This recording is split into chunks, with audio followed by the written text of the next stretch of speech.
Hello everyone. Next week we'll go on a Google Earth tour on world Englishes.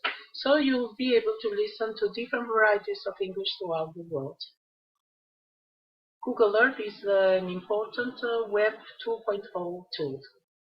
In this PowerPoint presentation, I prepared 3 classroom instructions for you so you can have a prior knowledge about the world Englishes. You'll see in the next slide that I presented the definition of what are world Englishes. This term is an umbrella label referring to the varieties of English all over the world. Then you'll go online and provide more information. Why colonization, human migration, historical and current, and technology are the main reasons for the widespread of English. In the next slide,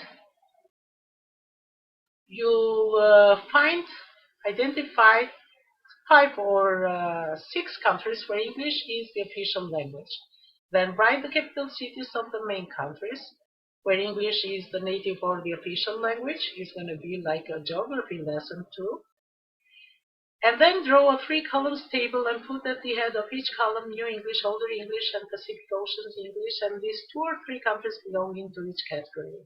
For example, in the column Older English are countries like the United Kingdom, the United States, New English countries like India or Liberia or Singapore, which are using English as an official language after the domination of the British Empire, and some countries on the Pacific Ocean, which are not countries, are islands. You can go online and you will find a lot of information on this. And then I have posted an image of the Cashew circles. Cashew designed the 3 circles: the inner circle, outer circle, and expanding circle. The inner circle, which includes countries like the United States and the United Kingdom. The outer circle, countries like Liberia, India, Nigeria.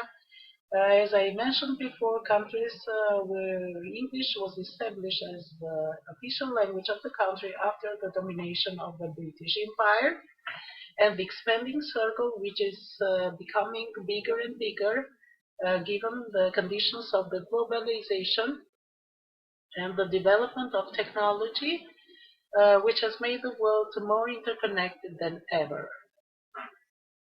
The people in these countries, China, Russia, Brazil, or South Korea, etc., are using English as the language of communicating with the world. And in the last slide, I've presented the definitions: what is a first language, what is a second language, what is a foreign language, so you can have a better idea of the definitions of these terms. What do they mean? Given that you are second language learners, English language learner, you need to have a clear concept on these terms. Let's say, in our case, some of you who are native Spanish speakers, where your first native language is Spanish, is the language which you have learned from birth, and have used it within the critical period, which critical period ends usually at the age of 12, and it is the basis for social linguistic identity. The second language in your case is English, because you are learning English in an English-speaking environment, and then any other language that is you are learning either here or in any other country that is different from your native language is called foreign language.